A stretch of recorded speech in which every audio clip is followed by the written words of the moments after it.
à toutes et à tous, je suis Ninon Roulin, étudiante en Master 1 Direction de projet audiovisuel et numérique et je présente le festival cette semaine jusqu'à dimanche. On se retrouve pour cette 3e journée du festival. Au programme, c'est la 3e et dernière table ronde de la semaine qui a pour thème le point de vue de l'artiste créé avec des étudiants, comment on travaille avec des étudiants en tant que professionnels, quelles sont les passerelles entre création amateur et création professionnelle. Plusieurs objectifs ce soir.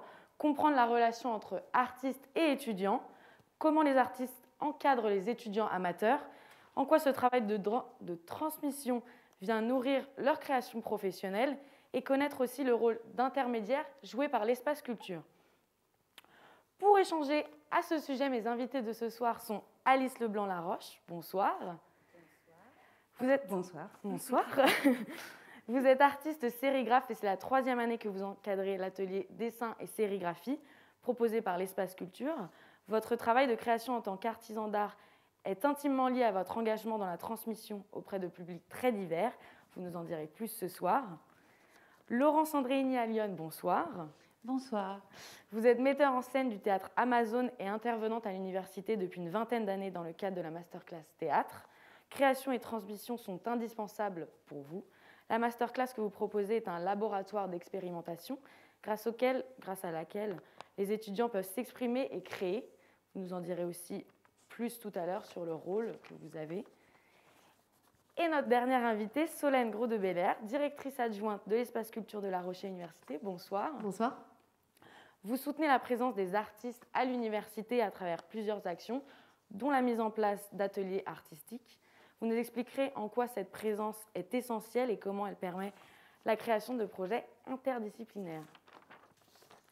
Je me permets, je m'assois. Oula. Alors, pour démarrer,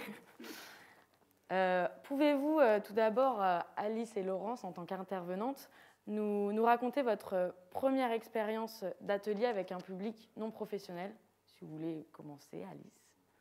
L'expérience dans le cadre de l'université ou dans l'absolu? Ou en général avec des étudiants, avec un public non professionnel, plus généralement.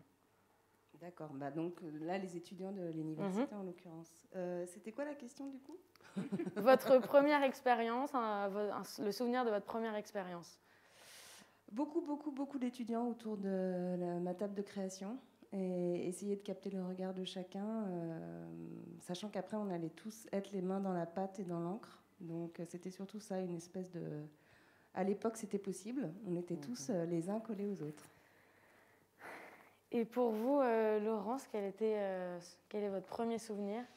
Le premier souvenir, il a eu lieu en Guyane, puisque paradoxalement, en fait, les Guyanais sont souvent noirs, de couleur noire, et je suis allée rencontrer une troupe de théâtre noir, et on m'a dit que j'étais blanche, ce qui n'est pas un scoop, mais que je ne pouvais pas exercer mon métier de comédienne, j'avais 23 ans, parce que c'était du théâtre noir. Alors j'ai compris beaucoup de choses à partir de là, et j'ai décidé de créer une troupe de théâtre amateur avec 6 noirs et 6 blancs. Et c'est là qu'a commencé en fait la transmission à un public amateur. Certains, il n'y avait pas d'université en Guyane à cette époque, mais il y avait un lycée avec une option théâtre. Et voilà, le début de l'histoire. Très beau début d'histoire. Et en ce qui concerne la place de l'artiste, qui n'est plus, comme on l'imagine, un homme ou une femme qui crée tout seul dans un espace clos, dans un atelier, sans connexion avec ce qui l'entoure, le monde qui l'entoure. On voit plus en plus l'image d'une figure qui transmet et qui partage en se nourrissant de collaboration. Qu'est-ce que vous pensez par rapport à cette collaboration? Elle est essentielle. Pour moi, le travail d'équipe, je me suis construite par le sport à haut niveau avec le handball. Dès l'âge de 11 ans, en fait. Au collège, j'ai rencontré ce sport d'équipe. Et un comédien, comme un étudiant qui choisit de pratiquer le théâtre, et pour moi, ce n'est pas de moi, c'est Joël Joanneau. Et et des metteurs en scène magnifiques comme Copo qui parlent de l'acteur comme un athlète sensuel,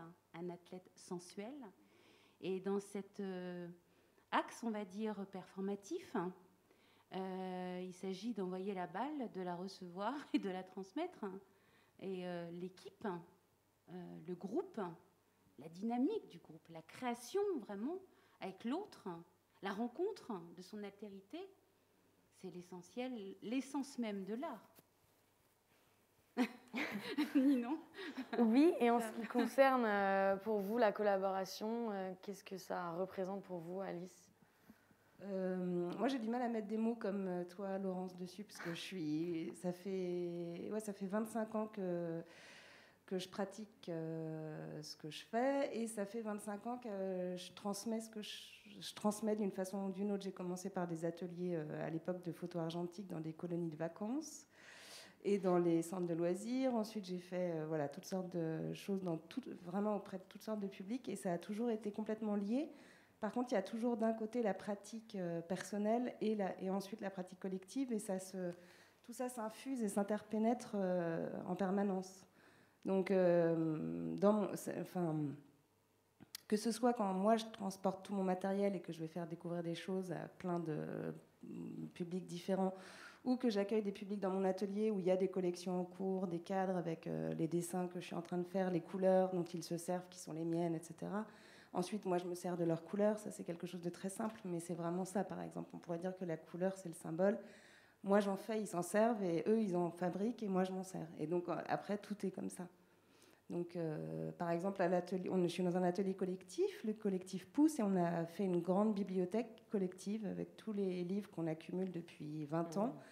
Et l'idée, c'est vraiment d'avoir un partage des savoirs, et que, en l'occurrence, les étudiants, quand ils arrivent, s'ils arrivent en avance ou s'ils ont un temps d'attente, etc., ils puissent se servir dans les livres et regarder, voilà. Et comment cette notion de transmission, comment elle est arrivée grâce à votre art, et à qui en particulier, surtout au début, pour quel public aussi? Moi, comme je disais, plutôt auprès des enfants, c'était vraiment ça, parce que à l'époque, je faisais un diplôme, les dates se chevauchent, mais je travaillais justement sur le thème de l'enfance, donc c'était évident pour moi de créer en même temps que d'aller explorer ce territoire-là. Et après, c'était quoi du coup Comment est arrivée cette volonté de transmettre, et pour quel public? Pour les enfants, là, plutôt? Il me semble que, c'est tout bête, hein, mais moi je le dis souvent, j'ai passé mon BAFA à 17 ans. C'était vraiment mon objectif pour gagner mes sous, partir de chez mes parents et me payer un appartement dès que je pouvais. Et en fait, de là ont découlé énormément de choses. Et ce petit BAFA de rien du tout, en fait, c'est hyper important. Et ça a vraiment impulsé tout le reste. Tu vois, on partage quelque chose, hein. Parce que moi, à 17 ans aussi, j'ai passé ce petit diplôme avec la spécialité art dramatique. Ça, c'est un scoop aussi. Et c'était la même histoire, c'est-à-dire en colonie de vacances, être près des jeunes, et cette transmission très vite. Je suis fille d'institutrice aussi, tu vois. Petite fille d'instituteur. Que de points communs. Mais je crois que l'enseignement, elle est dans notre ADN. La transmission au féminin. Et pour répondre à ta question, si c'est toujours d'actualité? Toujours. Toujours possible. Eh bien, c'est l'université, moi, qui m'a impulsée. C'est-à-dire qu'en même temps que j'étais à la Sorbonne, Paris 4, et avant ça, la première année à l'île de la Réunion, eh bien, je rencontrais un groupe de théâtre, et puis je suivais des cours pour passer les fameux concours des écoles nationales, comme le Conservatoire national d'art dramatique, la Rue Blanche à l'époque, qui est devenue l'ENSAT, et pour me rendre compte, au final, que mon destin était celui du voyage et de retrouver l'homme que j'aimais qui était là-bas. Bref, l'amour fait partie de ce parcours aussi. Et la transmission, elle a été donnée par ces maîtres que sont Pierre Debauche, Antoine Vitesse, Daniel Mesguich, qui parlent de la mise en scène comme de l'art de la transmission. Et oui, donc tout ça, c'est venu au fil du temps, dans le cadre d'études de recherche et de pratique, puisque depuis l'âge de 4 ans, en fait, je vais au théâtre. Et puis ensuite, ça a été tellement révélateur de voir tous ces gens applaudir d'autres gens et être très en joie d'applaudir que j'ai eu envie de rendre les gens joyeux, en fait. Voilà. Et en tant que directrice adjointe de l'espace culture de l'université, Solène, en quoi est nécessaire selon vous une ouverture culturelle et artistique justement pour les étudiants, parallèlement à leur formation universitaire? Alors, effectivement, depuis maintenant plus de 20 ans, avec le projet qu'a construit Catherine Benguigui ici pour la Maison de l'étudiant, c'était de permettre aux étudiants à la fois d'accéder à des œuvres artistiques, d'accéder à des rencontres avec des artistes professionnels, à la pratique artistique. Et aussi pouvoir être acteurs en fait, de leur université en montant des projets, en étant initiateurs voilà, de projets à la fois culturels, mais aussi plus largement citoyens, associatifs. Donc je pense que ce projet aujourd'hui il est pleinement en vie et il est aussi symbolisé par ce lieu qu'est la Maison d'étudiants. Toute la question est aussi dans le mot que tu utilises, Ninon, qui est parallèlement. Je pense que et la Maison de l'étudiant, le service culture le défend depuis le départ. Effectivement, les ateliers artistiques dont on parle pendant le festival des étudiants à l'affiche, sont ouverts aux étudiants, ce qu'on appelle en loisir, mais aussi en EC libre. Dans notre jargon universitaire, pour simplifier, un étudiant peut s'inscrire et être noté quand il est en licence première et deuxième année, et donc avoir une note qui symbolise aussi son engagement, sa créativité, son assiduité, son évolution, et le valoriser dans sa formation. Je pense que c'est là où il faut que l'université puisse continuer aussi à se battre pour faire valoir cette inscription des arts et de la culture aussi au sein des formations. C'est des choses qui sont souvent remises en question et pour lesquelles je pense que beaucoup de services culturels se battent partout en France, voilà, de faire inscrire ces engagements, ces pratiques artistiques, pas comme un plus, pas comme quelque chose qui s'ajouterait pour des étudiants déjà engagés avant, qui ont déjà l'habitude d'aller voir des spectacles, qui sont déjà sensibilisés par leurs parents, instituteurs, institutrices ou que sais-je. Mais il y a plein d'étudiants, et le travail de médiateur de Jérôme Grignot est aussi celui-ci, d'aller vers des étudiants qui n'ont pas accès et qui ne connaissent pas. Et de dire, venez entrer, ici, il y a plein d'ouvertures, il y a plein de portes possibles. Ça peut être les ateliers artistiques, ça peut être le salon, parce qu'on va rencontrer d'autres étudiants pour monter un projet. Ça peut être ce lieu de programmation de spectacle où on va venir parce qu'on est en licence lettres et qu'il y a une prof qui nous a obligés à venir voir un spectacle ou une présentation. On traîne un peu des pieds à 18h, on se dit oh là là, j'aimerais tellement être chez moi. Et en fait, on sort et hop, il y a un truc qui s'est passé. Donc c'est toutes ces portes-là qui donnent cette ouverture et tout ce qu'on défend ensuite, c'est-à-dire voilà, que se connaître petit à petit soi-même, pouvoir travailler avec vous, Alice et Laurence. Nous, on les voit, les étudiants. Vous les voyez aussi grandir, évoluer. Nous, on les voit voilà, avec toute équipe évoluer aussi. Et c'est ça, qu'on croit, c'est tout ce que cette richesse, voilà, ce dont ils se nourrissent, va pouvoir germer et grandir. Et essayer de ne pas le différencier avec leur expérience d'étudiant, leur expérience universitaire de formation. Je pense que l'université, elle est là aussi pour former, donner des connaissances, pour penser par soi-même, pour être un acteur critique de nos sociétés ensuite. Et la culture fait partie de cette formation-là, la culture fait partie voilà, de la nourriture qu'on va avoir pour être un citoyen qu'on a décidé d'être, et pas celui voilà, que la société nous demande d'être. Donc je pense que l'idée, c'est de continuer à travailler dans cette union-là et de ne pas voir toutes ces pratiques comme étant des choses en plus, à part, en parallèle, et pourquoi pas s'additionner. Je pense que c'est un tout vers lequel il faut qu'on continue à aller voilà, comme on fait aujourd'hui. Reconnaissance, connaissance et reconnaissance de ces pratiques artistiques. J'ai envie de dire que le pont avec le cœur de la cité, où se trouve l'université, ça a été aussi le projet de la culture à l'université. Et avec toutes les structures culturelles de la ville de La Rochelle, puisque c'est de cette université dont on parle. Et j'ai été comment dire, attristé par le décret du mois de novembre qui favorisait les résidences et les répétitions professionnelles dans des lieux de culture comme la Coursive, qui nous accueille avec beaucoup de chaleur depuis longtemps et qui nous a été fermée. Alors, je me suis évidemment, vous me connaissez, un peu insurgée, en disant comment on ne peut pas venir, qu'est-ce qui se passe? Nous sommes pourtant des professionnels encadrants, des amateurs certes, mais dans des conditions professionnelles, puisque c'est l'enjeu d'ailleurs de cet outil-là, d'approcher au plus la pratique artistique d'un point de vue professionnel. Et d'ailleurs, avant d'être un masterclass, ce que je propose aujourd'hui, c'était un atelier de mise en scène et des techniques du théâtre. Et de ces deux, on va dire, activités, sont nées des vocations, ce qui n'est pas l'objectif premier.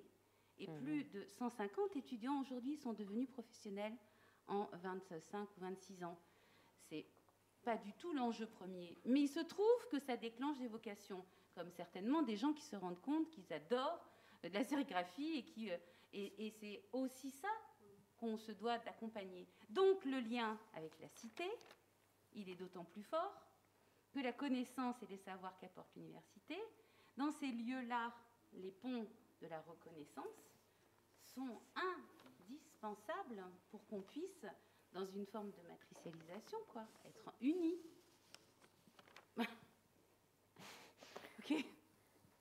Et vous parliez plus, Solène, vous parliez surtout des étudiants et vous, en tant qu'artiste intervenante, est-ce que vous pouvez nous parler plus précisément de ces étudiants? Qui ils sont? Est-ce que c'est des débutants, des curieux, des personnes, des engagés? Qui sont-ils?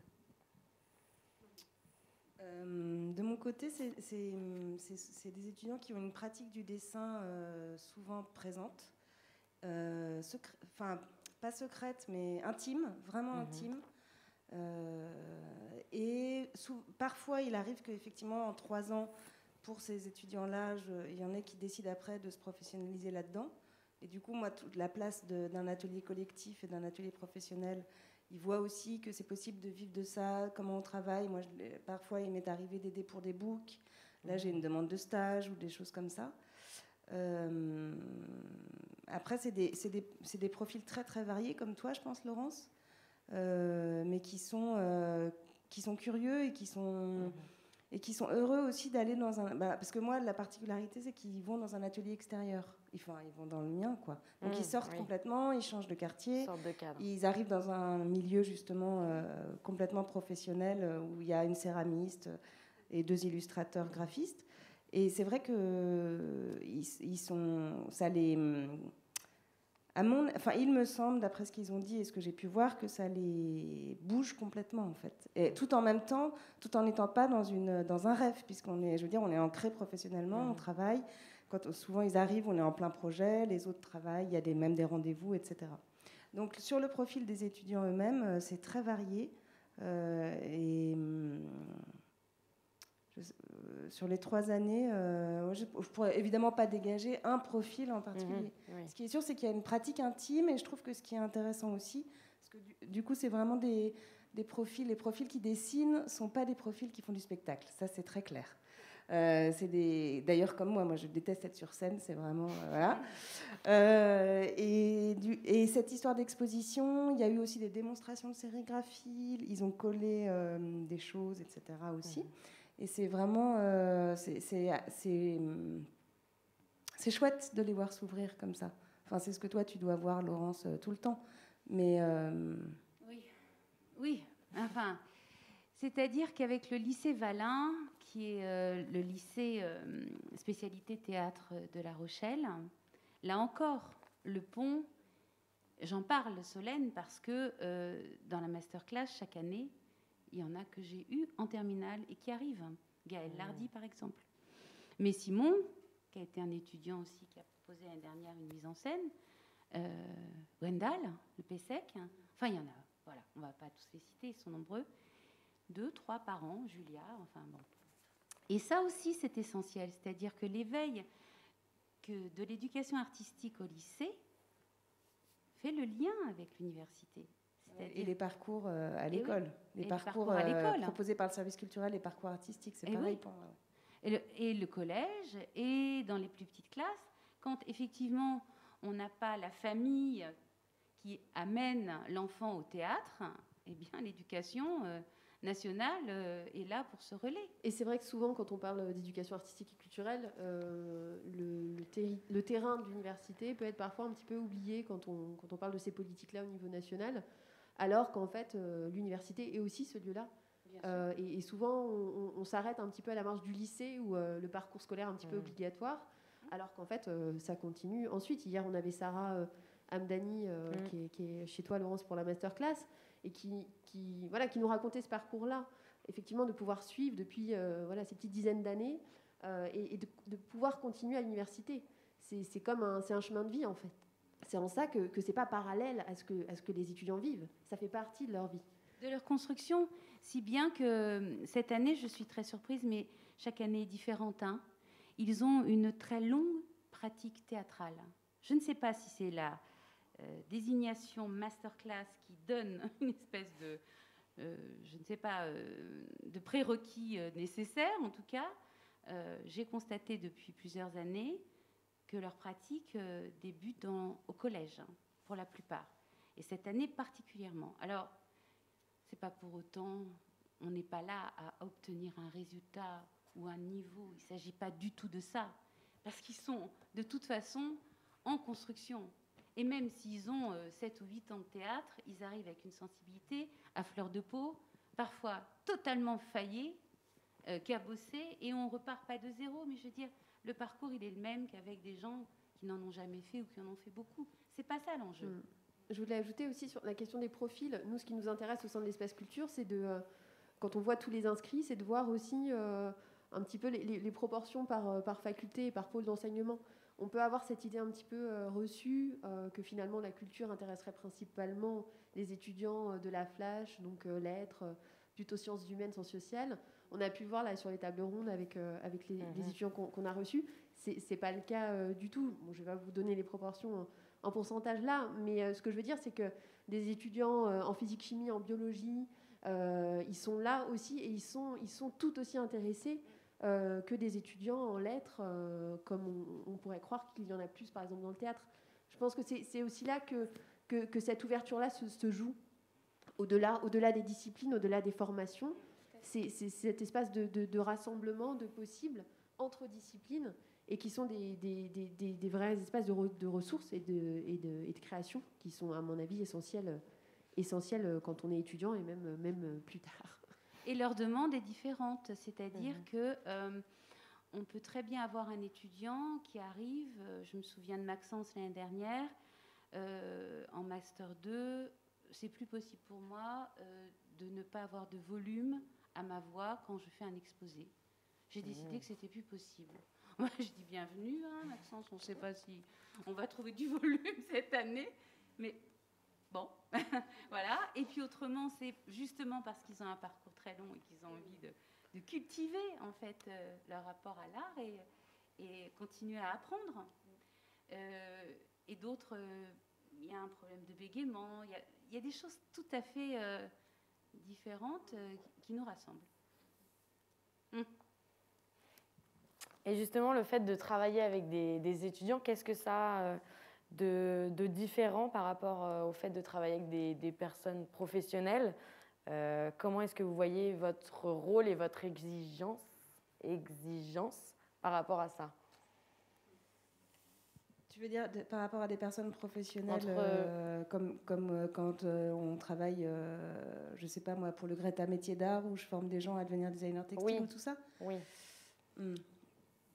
Moi, pour moi, ce qui est très important, c'est de leur offrir une bulle de liberté.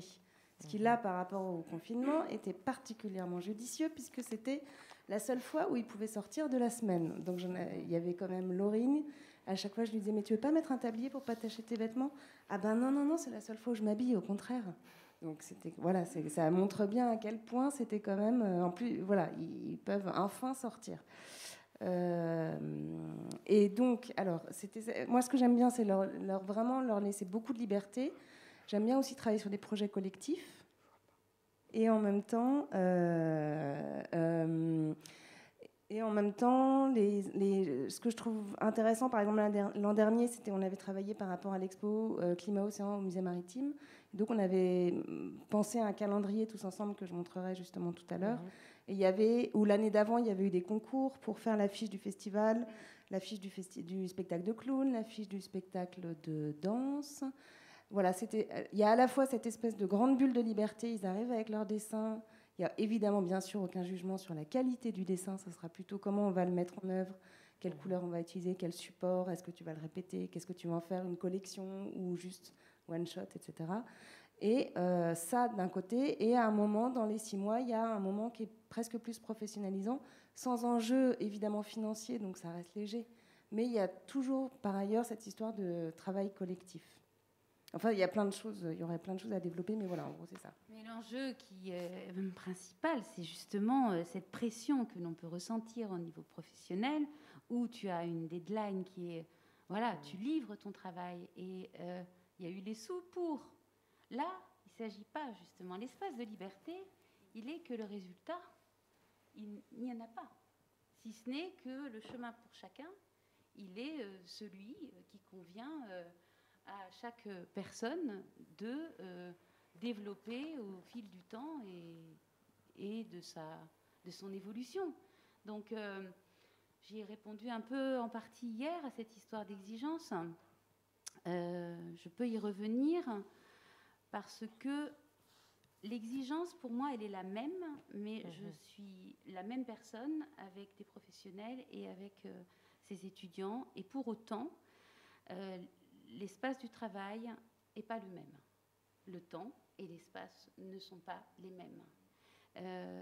Le théâtre est celui que je propose et eux, ils disposent en fonction de ce qu'ils ont envie de raconter d'eux.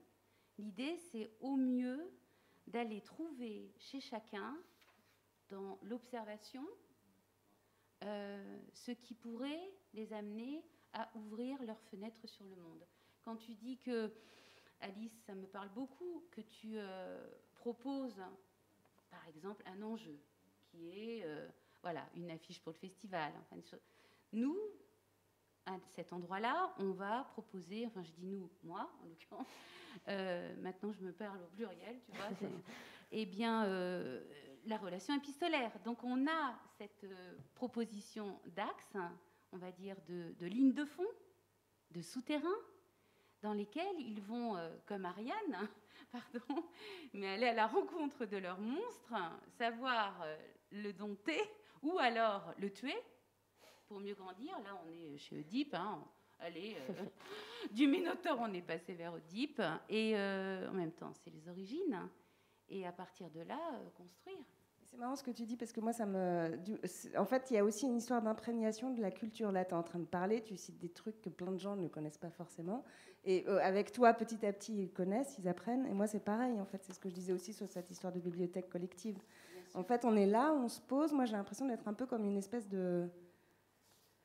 d'éponge qui coulerait. C'est pas très, c'est pas très sexy, mais où justement, petit à petit, au fil des 6 mois, il y a des choses. Nous, on est naturel. Moi, ce que tu dis sur le fait d'être pareil avec des professionnels ou avec eux, je suis complètement d'accord. Et on parle, ou on fait, ou on dessine, ou on imprime, ou on joue. Et petit à petit, je pense que ça infuse. Il y a cette histoire d'imprégnation et d'infusion, en fait. Il y a une phrase de Soulages, hein, Pierre Soulages, que vraiment j'affectionne particulièrement, si vous me le permettez. C'est je fais ce que je fais, m'apprend ce que je suis. C'est tout simple. Mais dans la pratique, on va vraiment à la rencontre de soi. Et on y découvre des choses imprévues. C'est la poétique de l'accident que Pierre Soulages a particulièrement bien décrit. Et Alice, vous parliez du fait de faire découvrir des artistes, par exemple, aux étudiants. Quel rôle, justement, vous jouez dans cette ouverture culturelle, le fait de faire découvrir des œuvres, des artistes? Comment vous percevez par rapport à ça? Il me semble que je viens d'y répondre. Peut-être qu'on a devancé la question. Après, moi, je passe Dans l'absolu, je passe ma vie toujours à parler des gens les uns aux autres. Donc, de la création, je passe mon temps à dire tu devrais lire ça, tu devrais écouter. Enfin, pas tu devrais dans le sens leçon, mais plutôt dans le sens où je suis en train, moi, d'écouter ça, de lire ça, de regarder ça, va voir, va voir, va voir. Après, bon, on ne peut pas dire va voir telle expo, ou même, enfin voilà, donc c'est plutôt des... Je ne saurais pas trop comment expliquer ça. Moi, je peux peut-être t'aider un peu, Alice. En tout cas, dans ce qu'on attend aussi des artistes intervenants, on est bien sûr à la recherche d'artistes professionnels, c'est-à-dire qui puissent aussi vivre d'une création quotidienne, ou en tout cas dont c'est le métier, parce qu'ils ils traversent des états, ils sont aussi poreux aux questions du monde contemporain, et c'est eux qu'on veut mettre en rencontre avec les étudiants, donc c'est vous.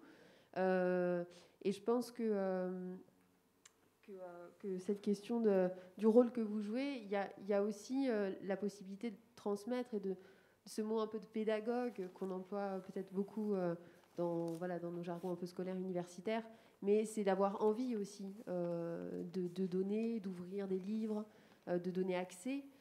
Tout ça, je pense que tous les artistes n'ont pas forcément le souhait ou de partager autant. Donc, s'ouvrir à des étudiants, c'est aussi ouvrir des... Voilà, pouvoir changer aussi avec eux et répondre à leurs questionnements, à leurs attentes, pouvoir les guider. Donc il y a aussi, je pense, un rôle de guide, de pédagogue, de créateur. Pas mal de couches, en fait. Pas mal de rôles, à mon avis, que vous jouez. Oui, et nous, l'idée, c'est de les emmener au spectacle. Parce qu'on apprend beaucoup en voyant l'autre travailler. Mmh. Souvent, je les mets en position de spectateur et par rapport à ceux qui sont en scène, je leur demande de choisir quel est celui dont ils vont faire des retours, à qui ils vont faire des retours, très précisément, donc très vite, pour que, en fait, l'attention, ce fameux cercle de l'attention, cher à Vitesse, justement, grand pédagogue, soit tout de suite relié et qu'on soit tous à servir l'objet premier qui est la création en train de se faire. Chaque début de séance est vraiment ce précipité alchimique de chacun y met ses... Et cet apprentissage-là est valorisé par les séances et surtout l'écoute renouvelée sans cesse entre eux, à la place de spectateurs, d'acteurs, et celui aussi qui va être metteur en scène par des groupes que l'on fait, puisque les places vont se trouver parce qu'ils vont expérimenter chaque fois des choses différentes. Et en voyant les autres travailler, que ce soit des professionnels ou d'autres ateliers, mais la coursive, comme les autres espaces de La Rochelle, sont fermés, c'est pas non plus un scoop ce soir, eh bien, je leur ai proposé de regarder des spectacles sur des... plateformes comme le Théâtre de la Colline qui a proposé, et beaucoup lors du premier confinement. Ça s'est épuisé lors du second, ça c'est vrai. Mais il y avait ces propositions, ils y sont allés, on en a fait des retours. La Comédie Française a ouvert vraiment aussi toute sa, comment on appelle ça, son répertoire, et des choses vraiment magnifique au sens très accessible, justement. Et en regardant l'autre travailler, on apprend vraiment beaucoup, vraiment beaucoup. Et sur cette question, justement, de la transmission, Baptiste Bélizaire est allé à la rencontre des encadrants et des étudiants. Il a pu, du coup, recueillir leurs témoignages et leurs ressentis. Regardons tout de suite le reportage.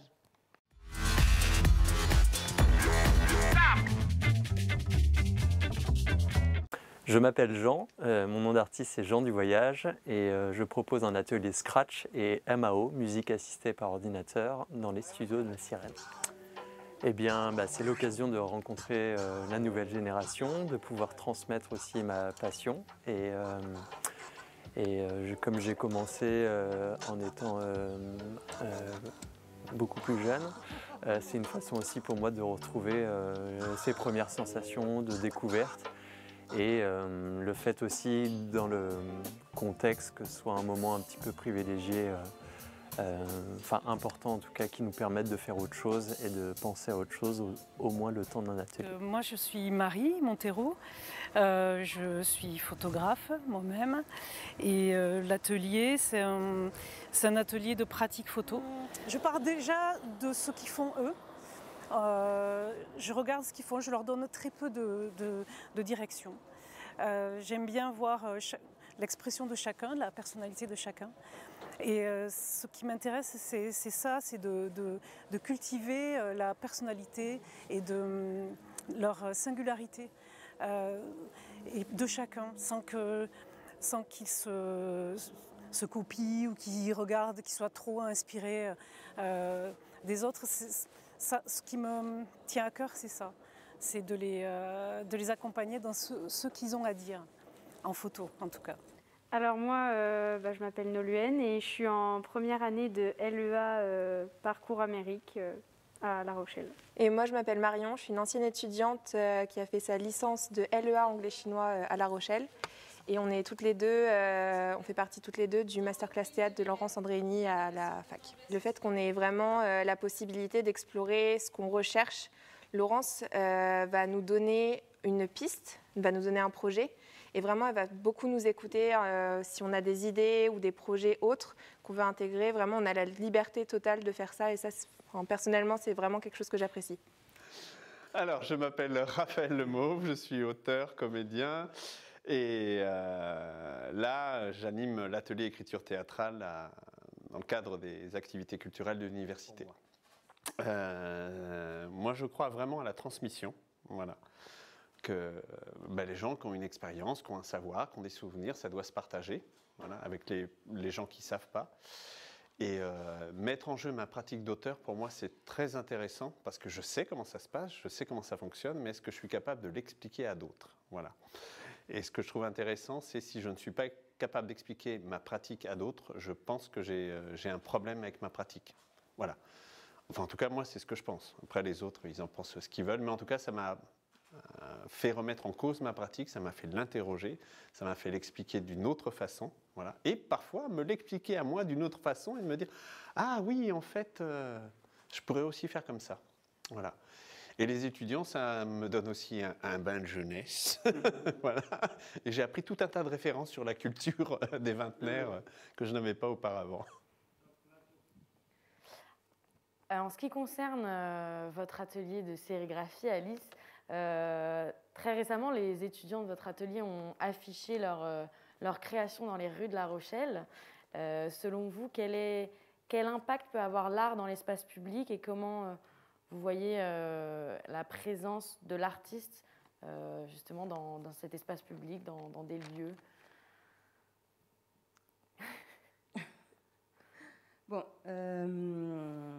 alors, dans l'espace public. En fait, de toute façon, pour moi, l'art, il y est déjà, parce que comme je ne fais pas de frontière entre l'art et l'art appliqué, les gens qui font des affiches sont dans l'espace public, les graphistes, les gens qui font des rideaux qu'on voit de l'extérieur sont dans l'espace public, etc. Bref, après, c'est toute la problématique de ce qui se passe en ce moment. Enfin, les musées fermés, les galeries ouvertes, mais dans lesquelles les trois quarts des gens ne rentrent pas, les théâtres, etc. Donc là, en ce moment, il se pose la question de comment on peut faire pour sortir l'art, puisqu'on ne peut plus rentrer le voir. Et il me semblait que c'était vraiment une possibilité pour que ça se fasse. Et en fait, pour le coup, il y a vraiment un lien entre le fait de leur avoir proposé ça un petit peu...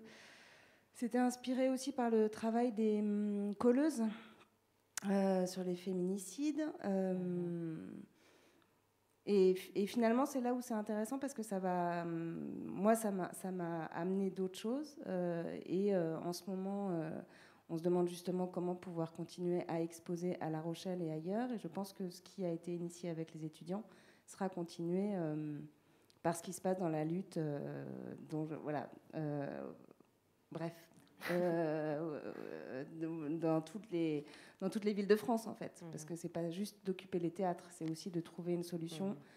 Comment faire pour que l'art continue à exister, parce que de fait l'art continue à exister complètement. Nous on continue à travailler, les étudiants continuent et tous les publics continuent à pratiquer. Simplement on nous a fermé les lieux pour pouvoir communiquer davantage. Donc effectivement, il reste la rue. Voilà. Dans l'espace public, la question, c'est la visibilité pour des choses invisibles que sont souvent les arts, en fait. C'est-à-dire qu'on a ces choses en soi que l'on révèle avec la rencontre. Si il n'y a pas cette performance au sens de rencontre avec l'autre au moment où tu te donnes à voir et à entendre, en tout cas pour le théâtre, il y a une étape qui est plus qu'un manque, qui est un non-sens. Ça, c'est la rencontre publique. Dans l'espace public, il y a l'ouverture, on va dire, en dehors des espaces dédiés, c'est-à-dire consacrés, que sont les théâtres. Et là, on a du sans frontières, nos limites, où on va investir soit des hôtels, moi je le fais depuis de nombreuses années, soit des parcours. On avait proposé ça s'appelait Emporte-pièces, des portes de La Rochelle. On faisait tout un circuit, quelques représentations à la porte Maubec, d'autres à la porte Dauphine, etc. Tout ça aussi, c'est pour que cet éveil, en fait, ce théâtre de l'éveil, puisse donner à certains le lien avec l'art qui est tout à fait accessible, tout à fait à la portée, sans aller chercher, il est là. Il suffit juste, et c'est pas rien, d'ouvrir les portes pour aller de l'autre côté. Il y a aussi la notion de hasard et de gratuité, ce qui n'est pas anodin. Non, c'est loin d'être anodin. Et pour autant, sur la question de la gratuité, c'est un autre débat. C'est un autre débat, mais en tout cas en ce moment, voilà, c'est ça dont je veux parler. Et en ce qui concerne vous, Laurence, qui travaillez avec des enseignants-chercheurs depuis quelques années et qui êtes aussi en lien avec Cécile Chantraine-Braillon pour l'école du spectateur, comment vous percevez justement ce lien entre artistes et enseignants-chercheurs? Quelle importance il peut avoir? C'est-à-dire que le lien, il est celui de l'artisanat, il me semble. Moi, je me compare souvent à une boulangère ou une fleuriste, enfin, quelqu'un qui va planter des graines et ça pousse. Et ça pousse parce qu'on les arrose, bien sûr. Et le boulanger qui va pétrir cette pâte, c'est pas du tout une fausse humilité de ma part. Le chercheur, à force de chercher, il trouve. Souvent, ça met plusieurs... le temps est pas du tout le même pour chacun, mais ce que l'on a en commun, c'est ce désir d'aller dans nos tréfonds, dans ces marécages, dans ces espaces antres où on ne sait pas, de ne pas avoir peur de l'inconnu. Et cet inconnu, alors pour le coup, il nous saute à la gueule, pardon, mais aujourd'hui, donc c'est aussi préparer ces consciences-là à beaucoup d'invisibilité, d'invasion, tout en étant dans l'évasion. C'est ce qui nous relie, je crois, dans la recherche. Et sur ces connexions entre artistes et chercheurs, effectivement, le projet aussi que mène Cécile Chantraine-Braillon, qu'on a pu voir hier et qu'on retrouvera sur l'école du spectateur dimanche, c'est un projet aussi que l'Espace Culture soutient, dans le sens où on soutient et on va accompagner, je pense, de plus en plus des projets comme ça, un peu fondateurs, qui sont vraiment pieds et poings liés dans les cultures, les arts, les technologies, et être moteur aussi sur comment on peut rendre visibles ces connexions, que ce soit dans des espaces comme ici publics, que ce soit sur des objets de publication, que ce soit via d'autres actions. Mais en tout cas, je pense que l'université, elle doit aussi rayonner par les forces qu'elle a en interne et avec les collaborations. Et les chercheurs, ils ont pas forcément, pas tous, parce qu'on a eu des projets superbes. On a eu aussi un projet superbe avec Arnaud Revel, je pense à Link Human Robot, qui est informaticien et qui avait collaboré avec une danseuse et avec un robot Nao, et qu'on avait accueilli ici en résidence. Enfin, c'était un projet totalement nouveau et qu'on a suivi, qu'on était heureux de suivre. Et c'est ces collaborations-là qu'on veut trouver. Et tu disais, le chercheur, il a aussi besoin de passer ce temps-là.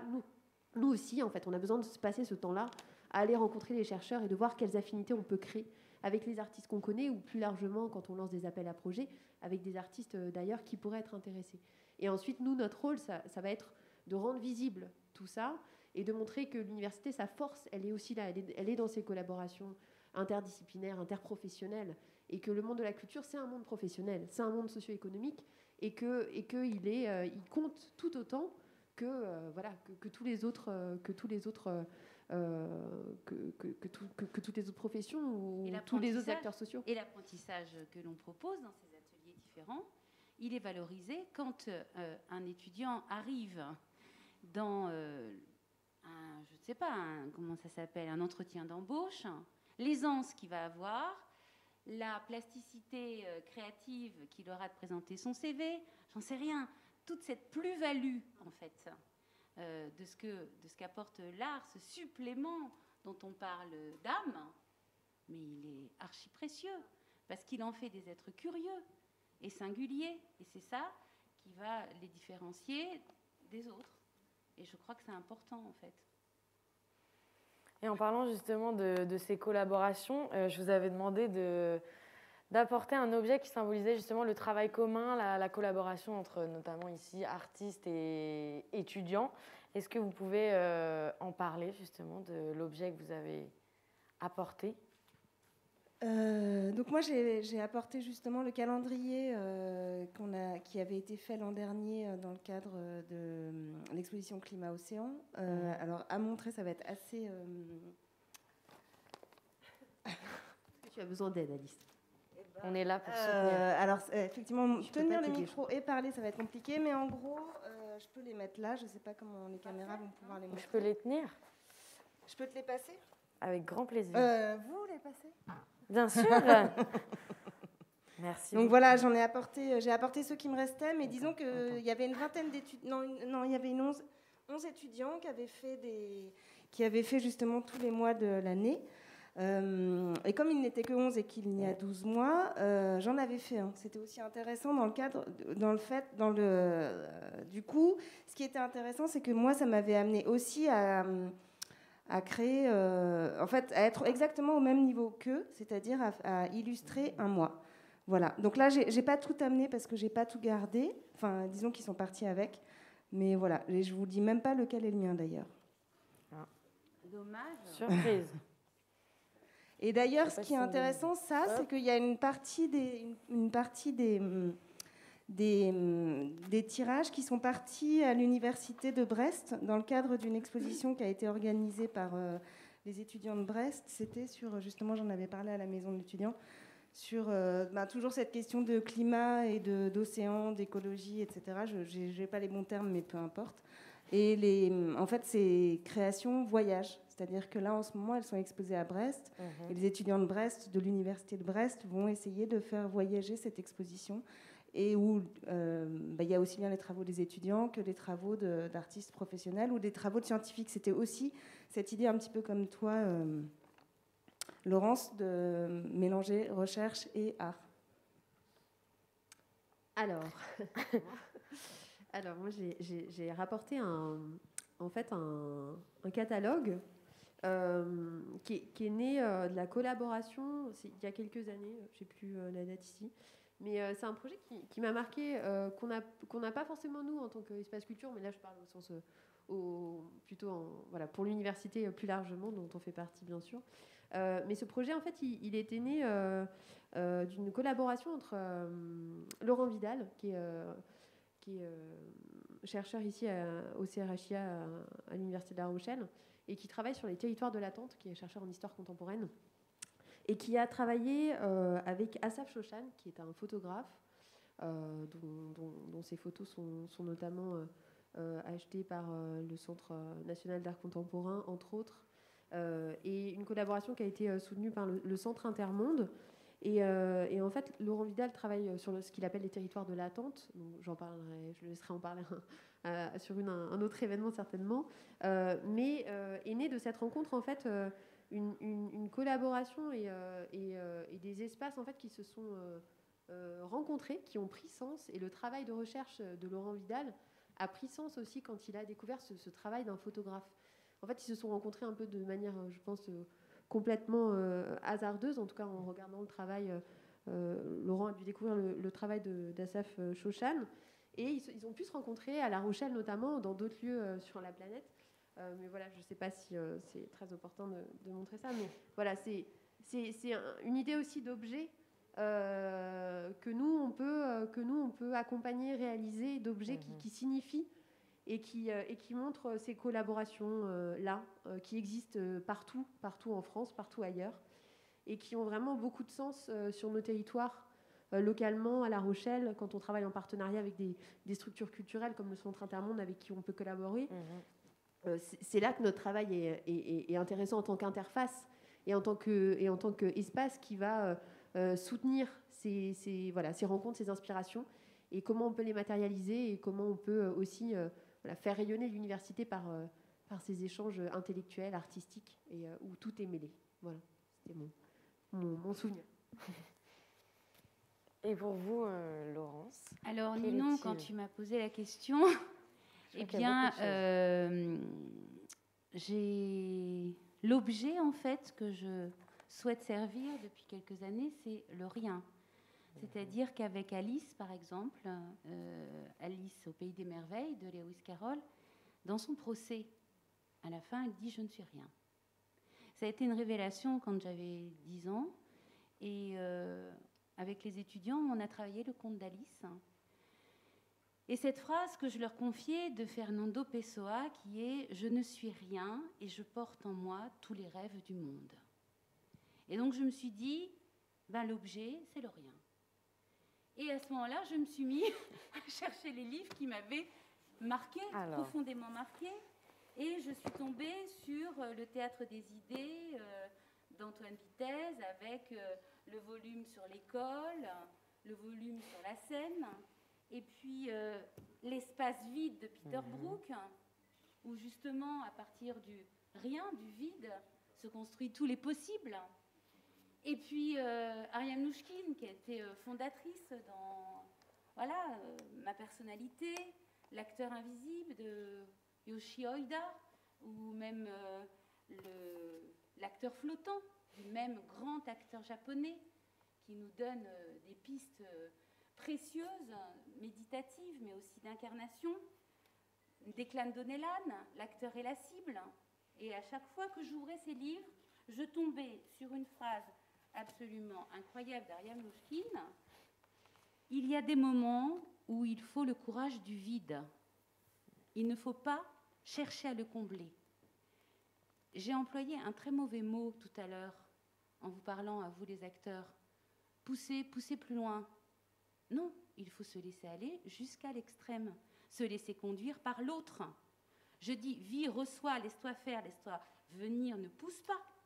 Je ne dis pas souvent soit, je ne crois pas que je le dise, mais allez chercher du côté du vide, du rien, pour trouver de l'autre côté du miroir ce que vous êtes peut-être. Et donc je me suis dit, il n'y a rien, c'est philosophique, je vais arriver avec rien, et regardez tout ce que j'ai apporté comme vide. C'est énorme. C'est lourd, le vide. Et Thomas Ostermeyer, qui est un grand metteur en scène allemand, magnifique, avec des mises en scène qui vraiment sont trash, mais au sens percutant du rapport à la réalité, justement, avec des textes classiques, mais aussi des textes ultra contemporains. Et il y va, quoi. Il envoie de la peinture, faut voir la violence, mais ce que l'on reçoit aujourd'hui, dans la vie de tous les jours.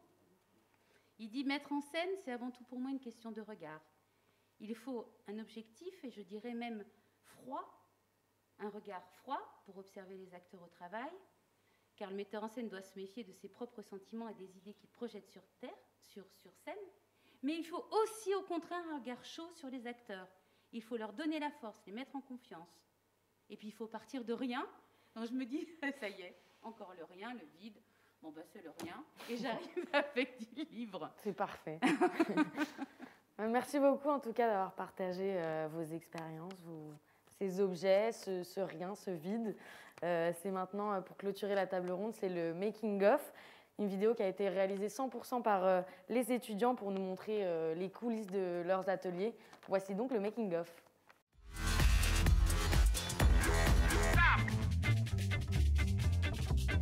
Avant la danse, Enlève ton masque. Parfait. Après la danse. Je vais faire en fait. Après la danse. Cette personne est seule et il y a plein de choses à faire. Quoi. En plus, on est là, on a les mêmes espaces. Ah oui. Donc c'est cool, c'est qu'on connaît. Quoi.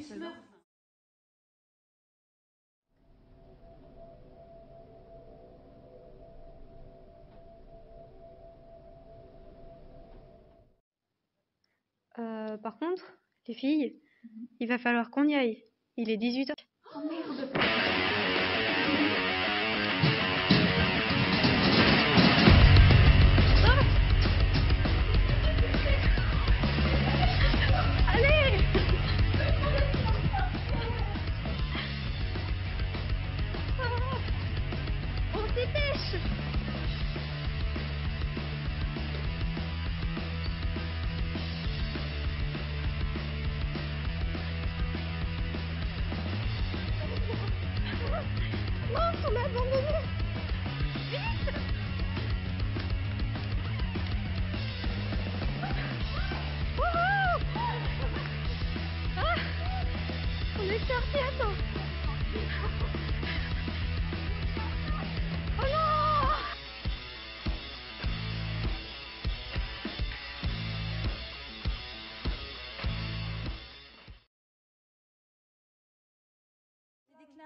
Je te déclare ma flamme, je te déclare ma flamme.